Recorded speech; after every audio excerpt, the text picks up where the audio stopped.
Hey, John, episode 80. Episode 80. It Wow. feels like a big number. We're four-fifths of the way to 100. Awesome. Your dog is even excited. Oh man. If the dogs go crazy, I will have to pause and I'll have to go lock them up in the bedroom. They a few minutes before we got on Skype, they were going nuts out back. I don't know exactly what. Coyotes? Probably. I didn't hear them though. But Hmm. yeah, this past weekend we had three coyotes that I don't know what the deal was. It was daytime, like, mid afternoon. Maybe they were just hot. They were sitting down in the pasture where I could see them. We have like a spotting scope, so I pulled out the spotting scope so I could look at them closely. So they're Uh-huh. definitely around. Hmm. So yeah, that's why we All have right. mostly indoor cats. Uh, let's see. This past weekend was Father's Day. Do anything fun? Well, that's the point of Father's Day, to not do anything fun. Well, Uh, it depends on if you're using air quotes around the fun bit. no, yeah, I had a very relaxing weekend.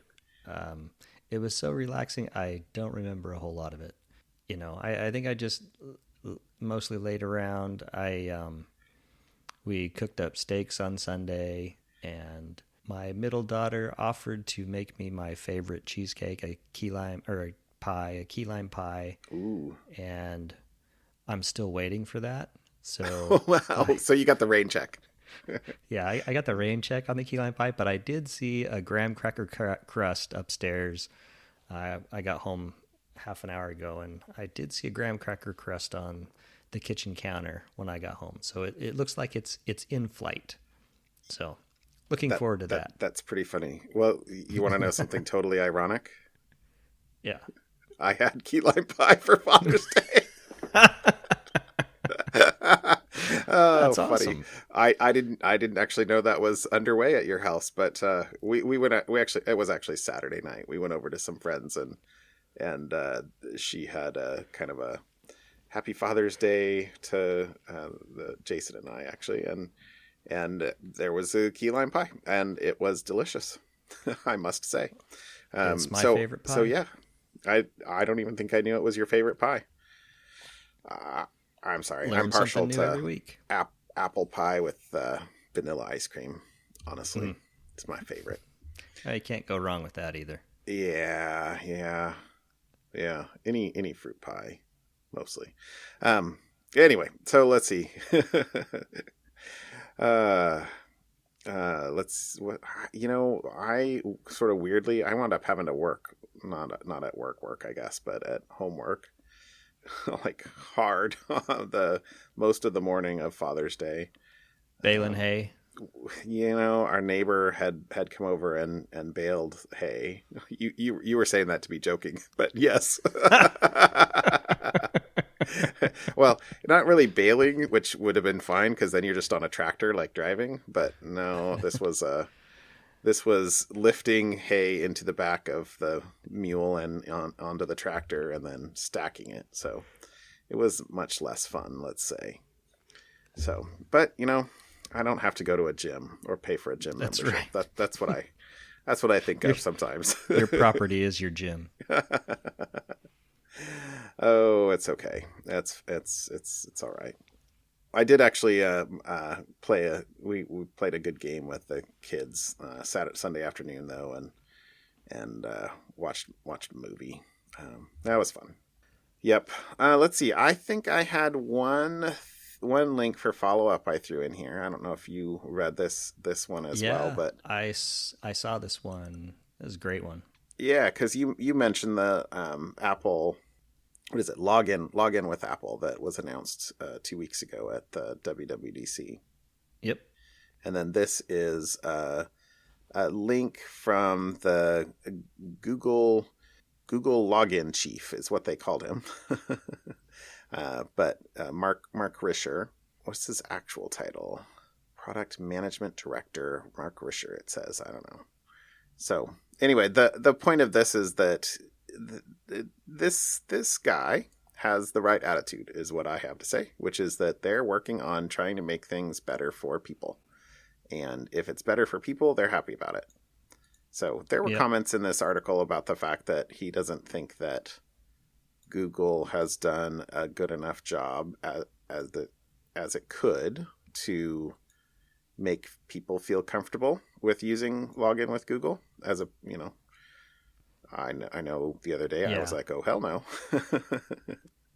But, just overall, if the bar is raised for most people, that's a very good thing. Yeah, no, and I appreciated his comments about, the Google doing it, or Google allowing the public to believe, at least without contradiction, that you don't want to use login with Google because then Google will know all about whatever service you're logging into, and that not necessarily, that isn't really true. That isn't necessarily the case. So, anyways. But anyway, the gist of the article was very much, he was happy to have them be improving things for users. So that was just a nice article overall, I think. So we'll put a link in here. Yep, definitely worth reading to get one opinion. Whether or not you believe everything is up to you, but I try to take people at face value until they give me a reason not to. So well, in general, the stuff that he said in here is, I didn't have any reason to doubt anything here other than, or not even other than, sorry, I don't mean to make it sound like there was stuff I doubted.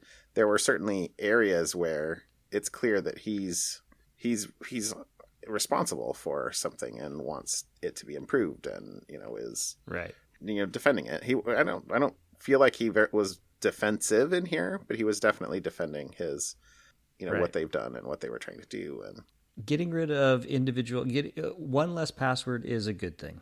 Yeah, and the ability for an average site to use Google for login will get them better security than them doing it themselves. How many places have we seen? How many times have we seen, passwords, a password database be exposed where they literally stored the passwords? Yeah. Right? Well, period. They didn't store hashes or salted hashes, or they literally stored the plain text passwords. As opposed to using Google, then Google can do things like, this is a weird place for you to be signing in on, or you don't normally sign in on this device. Let's make sure. And that's that's better than your logins are us. Right. Well, that actually kind of leads into my topic that I picked. So I have two topics. One topic is almost kind of like an ad, but it's two of my favorite things are now working together. Yes. You are being a I'm an spokesman. Unpaid what was it called? I'm an advocate? Unpaid promoter, advocate. I'm a net promoter. Evangelist of services like 1Password and YubiKey. I have both. I use both almost on a daily basis. I use 1Password absolutely on a daily basis, and YubiKey maybe not daily basis, but at least every other day. I'm at it because it's just because of a lack of sites that use it. And 1Password now supports a YubiKey into to access your 1Password data, which is great. So so I actually did not read this article, so you'll have to so it's not necessarily an article. It's basically 1Password, how to set up your U2F security key or YubiKey as a second factor for your 1Password account, which is great. So I don't have to type in my 30-character password for 1Password. No, yes and no, and I don't know. because Yes. Okay. You're not selling it, dude. I know You're selling it I very haven't poorly. done it yet. So maybe I'm not a net promoter. Maybe right. So so I just stumbled across this it piqued my interest because a couple of weeks ago at WWDC, Apple in iOS 13 is going to allow third-party access with some restrictions to the USB-C port at the bottom of your phone. Right. There are USB-C YubiKeys, right? Or, hardware keys. So it would be possible to use a YubiKey with my phone and be able to use that as a second factor beyond my password or beyond Face ID, have Face ID plus a YubiKey. I don't know what they could do. Mm-hmm. So that's when I saw this, I thought, oh, they're getting ready for this and you can start to use this. And so I thought, well, I'll go set it up. And then I stumbled across something that gave me pause to actually trying to set it up for my 1Password account. And the issue is, for me personally, which I need to figure out how to solve, is I use 1Password as my two-factor authenticator, right? So it has anything that will use an authenticator app. Mm-hmm. I use 1Password as my authenticator app.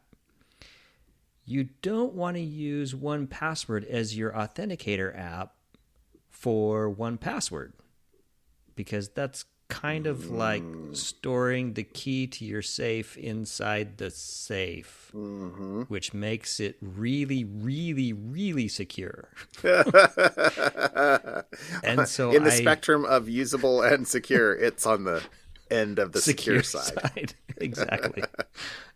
And so their recommendation is to get a second authenticator app and use that. So you can't just use your YubiKey only as the second factor. You also have to have an authenticator app. And so when I got to that point, I'm like, all right. So, but hold on. So that means the two factors are the YubiKey and a separate authenticator. Instead of my super huge long password. So if you can't tell, I don't like typing that password. It's long. I know. So the idea would be, yes, you could use the authenticator or the YubiKey as that second factor. Like you could use Face ID and your authenticator, or those could be your two factors that you would use. The thing I initially thought, well, I would do that and I would just use the YubiKey because I don't lose those. But to set it up initially, you have to have a second authenticator app. It appears, and then you have to set that up once so that you can generate a 6-digit code. And then once you've got that, then you can add a YubiKey. Is that a recovery thing?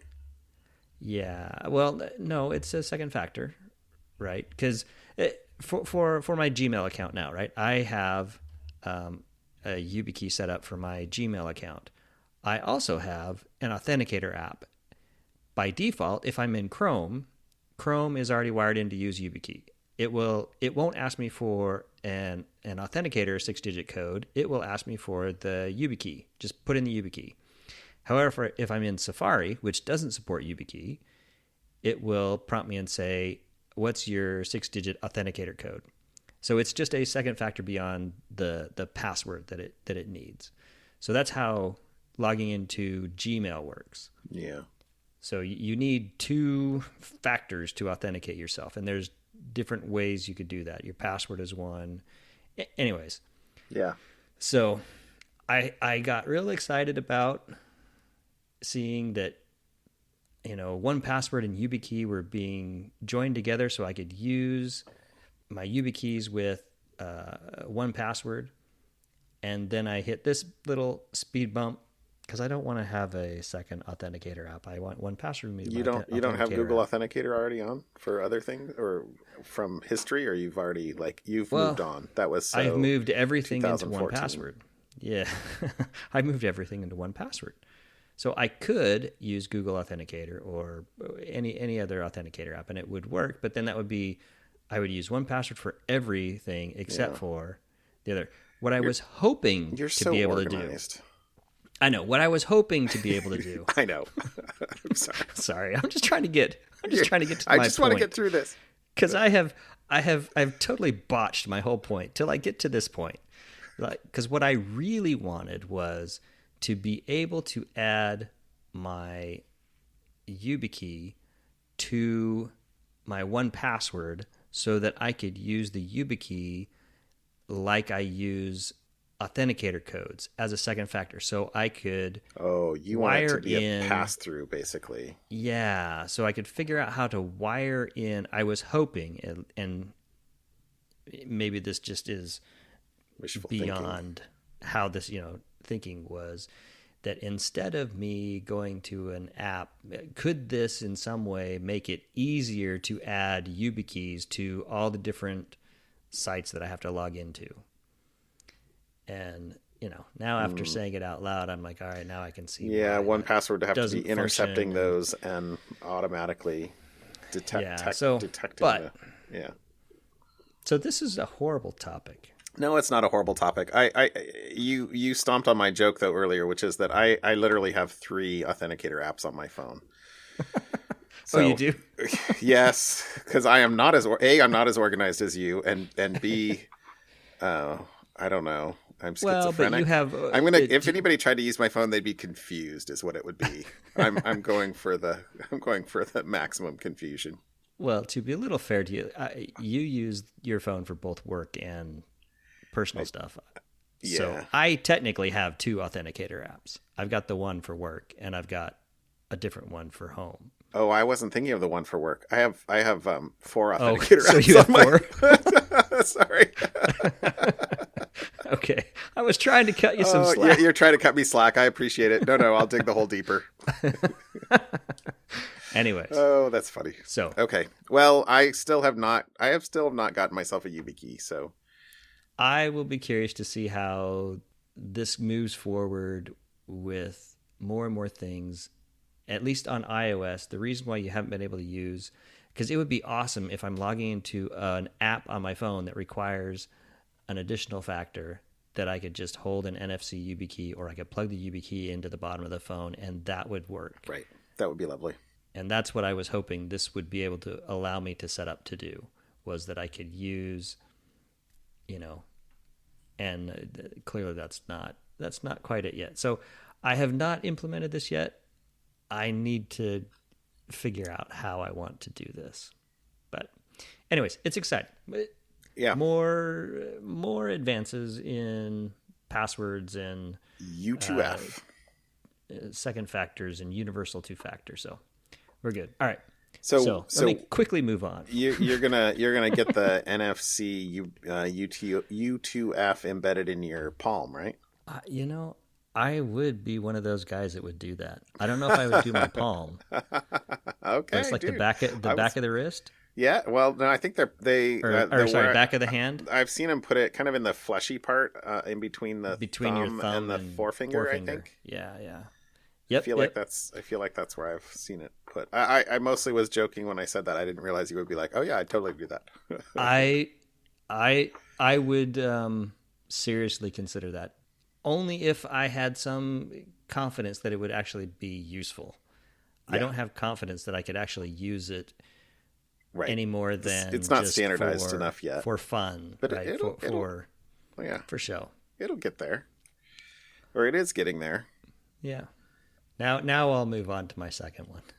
Okay, what's your second topic? So the second one, some more Android. Oh yeah, this one is fun. So it's a for the rest of planet Earth. Outside the U.S., it's a football app. For those in the U.S., it's a soccer app. So there is a league, and it's a league I actually follow because I lived in Spain for a while, so it's La Liga, and they're a Spanish football league.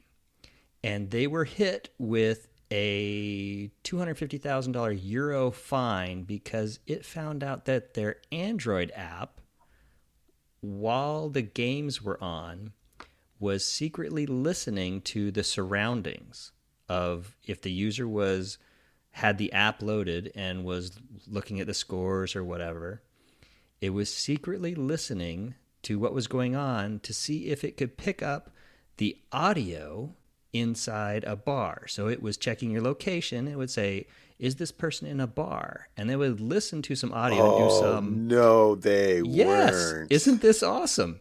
And it was doing some, what's the Z word? Um, You listen to Shazam. Shazam, that's it. Yeah. It was doing some Shazam-like stuff to see, is the bar playing the game? And then if it is has that bar paid the license fee to show our game? And they used it to try, the idea was to crack down on piracy. So if you think about it, that's brilliant. Wow. I mean, let's just ignore kind of the privacy and those kind of issues right now. If you're trying to find out if a bar, if you're trying to crack down on, because these are right. big, How many thousands of bars are there? Football is very, very popular outside think? the U.S. It's getting more popular in the U.S., and they make tons of money by licensing the games, and people go to bars a lot more to watch the games, I think, outside the U.S. than people do here in the... Oh, I don't know. That'd be my guess. But yeah, so I think it's great. But, of course, this actually starts to smack of GDPR. It was an actual GDPR fine that they were fined. So... It's interesting that it shows in here that there was a prompt that the user would have had to allow for capturing audio. But, hey, have I ever said to you, people don't read? I think I read that somewhere. I bet you didn't. So, no. I feel bad. I said that to somebody the other day. I know I know who she is, but I don't want to call her out on here necessarily. But because actually, it wouldn't be calling her out; it's calling me out. But I said that people don't read, and then she sent me something which I totally asked a question or said something, and she was like, "Did you not read what I said?" Dang. Hoist on your own petard. I am hoist on my own petard. So this says it totally has a audio or a modal prompt that says allow it to capture the microphone. Yeah, but of course, no one reads that. It says, hey, we can capture your microphone, we can capture your location. It just didn't say what it was doing with it. Right. But of course, La Liga is disputing is appealing the fine and trying to move forward, and they're saying this is why we're using it. We're using the technology we have at our disposal to fight against privacy and fraud, and it talks about the millions of euros they're losing per year. So anyways, this was clever is what that was. Clever girl. You're going for Jurassic Park. Nice. Anyways, thank you. Yes, those were my topics today. I had not read the audio. Actually, I hadn't read either of them. I'm sorry, but I had not read the audio one. That is sneaky. All right. I just had a microscopic topic today. I wasn't really on the internets much this week, I guess. But there was a ZDNet article that I saw. I posted the Twitter link in Slack at some point in time here. That was Internet of Things devices most targeted by hackers.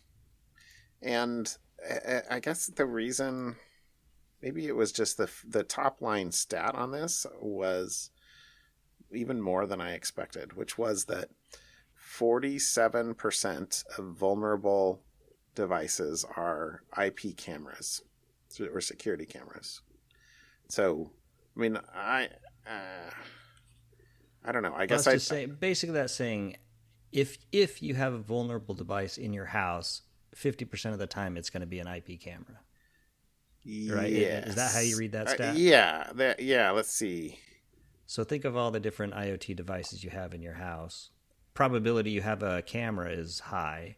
I mean, yeah. Oh, so you're saying that it's skewed because of what people will mostly do. I don't know. Because uh, the second thing that it said on here was, where was it? The next most vulnerable were smart hubs and network attached storage at 15% and 12%. So that's Oh down wow. pretty far. Yeah.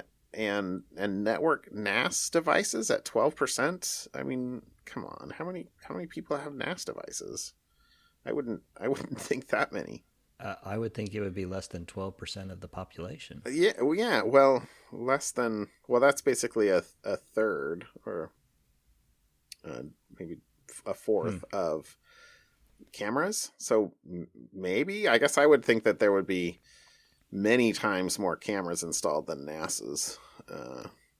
Anyway, Yeah. so but regardless, the fact that 47% of vulnerable devices are cameras is pretty high, seems to me.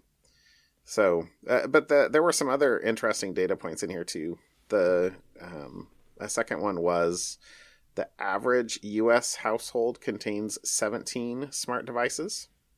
I know that you have many times that. That feels high to me, but maybe I've just not been paying attention to what other people are. I mean, because I think of my friends and family and what they have in their homes, and that my Non-tech technical friends. friends. I Yeah, don't know, because I guess maybe that sounds about right. if you got a family of four, and if they're not children, they probably each have their own phones, plus a couple of other, let's say, probably a tablet or a computer, and TV. You and can't yeah, buy a you non-smart can't buy a TV TV that anymore. isn't these days. And if you've got a TV, well, if you have an older TV, you probably have a puck to go with it, a Roku or an Apple Oh, TV right. or a Aura. Uh, yeah, I don't know. I mean, I know that I'm about double that. I think I have 30-35 things around here. I know you're like double me again. You're like 70, 100. You don't have to say. Uh, I know that we It's have not quite 3 digits yet, we have but it's friends getting who close. we have friends who put you to shame. Yeah, are into the 3 digits. Yeah. Yeah. But anyway, but even 17 seems that's significant. And Yep. then it also says European homes have an average of 14 devices. So, I guess if you had asked me to come up with a number, I probably would have said a dozen. So I think I would have guessed low. But yeah, well, kitchen appliances, it says in here, right? Range of connected devices, from computers to smartphones to smart televisions and kitchen appliances. It's security cameras, which are the most hacked IoT devices. And then it says many of these low-cost devices are based on a similar blueprint, so that if a vulnerability is found in one, it may work at other things. And, quote, it feels that people aren't investing in the best state-of-the-art security cameras, which can cost hundreds of dollars, so they buy cheaper ones. They're very vulnerable devices. Yeah. Yes. And I Yep. know that Yep. you've talked about that over time, I think, even on the podcast, but I didn't feel like we'd talked about this for a while. Well, yeah. So you get what you pay for again. Well, sorry, we have to, bring up, or at least mention again, the motivation of the manufacturer in the case of a one-time sale is just to get that one-time sale, right? Right. Then they're done. And then, yeah, they're out. Why would they, give you patches for 4 years unless you're signed up for some form of recurring payment? And people are struggling with, I've seen a lot of stuff about subscription fatigue lately. So I don't know. It's not an easily solved thing, absent, honestly, regulation. Not allowed to sell something that's quote dangerous. Yep. All right, so we get into something fun. Tell me something fun. So I have a something fun follow up. Fun follow up. Yeah, Sounds double fun. My wife sent me, and you actually sent me too. Yes. A while back, I talked about Barcelona, one of my most favorite cities in the world. There is what's it called? Well, the Sagrada Familia. It has been under construction for 137 years, and it's going to be complete finally in the next 3 or 4 years. I think they're going to finally complete it. So it's this huge Anthony Gaudi is the architect. It's just an absolutely stunning building. I've toured it. It's really, really cool. It's amazing. Just the picture of it is astonishing. Yes. And the note you sent me was, this week, the Sagrada Familia finally got its building permit. So it's been under construction for 137 years, and they now have a building permit that will last them until 2026, so they can finally complete it and finish it. And, they've been paying for other things, and they've racked up tons of expenses over the decades of all the building going on. But it's now officially has a building permit. So I thought that was a fun little piece of something fun follow up. Yeah, that's amazing. That's amazing. And then my other something fun, because that's okay. I have two something funs. So using out of John's playbook. Yeah. is there is a website you can go to. It's called the National Park Typeface. So if you've ever been to a national park and they have the wooden signs and the letters are all carved with a router bit, kind of carved into the wood of the signs, right? Yep. Well, there is now the nationalparktypeface.com. You can go download and use a typeface that's meant to mimic the national park signs that are carved using a router bit wherever. I just thought this was kind of cool. The website's fun to go look at as well. So that's my other something fun, is a typeface for router bit text. That is very cool. Yes. And I have never made one of these signs, but I've watched the people that are making signs with router bits at like the state fair and stuff like that, and I'm impressed at what they're able to do. It's really cool. Okay, that's cool. That is definitely cool. All right, I have two something funs too. I just couldn't not do the second one, even though I chose the first one first. So the first one, this was going to be my real something fun. So I guess I'm going in the opposite order because this was my real one. But this is an item that is evidently in the National Spy Museum. Did you see this link? I did. Have you been to the National Spy Museum? I have not. Oh, you have? I have. When we went, so we took jealous. the family a few years back. I insisted that they all go. Each of us each day got to pick something that no one could, say no, we're not doing that. Yes. Everybody got one thing that you. This was my pick. Oh, good for you. This was my pick. It was cool. Good for you. So did you see this thing? I don't recall seeing this thing. So. Okay, so what is this thing? This thing is a seal that was given. Hold on, I gotta double click so I can actually read this. It's a hand carved seal. It was given by a group of Soviet children to the ambassador to the U.S. or of the U.S. And it was given in 1945. So at the end of World War II. And it stayed in his office until 1952, so 7 years, when technicians discovered a bug inside, basically a listening device. Right? And the thing is about this listening device is they couldn't figure out how it worked. But the thing, it is a passive, what do they call it? A passive cavity resonator. So it's basically just, it's RFID, like 50 years before RFID, right?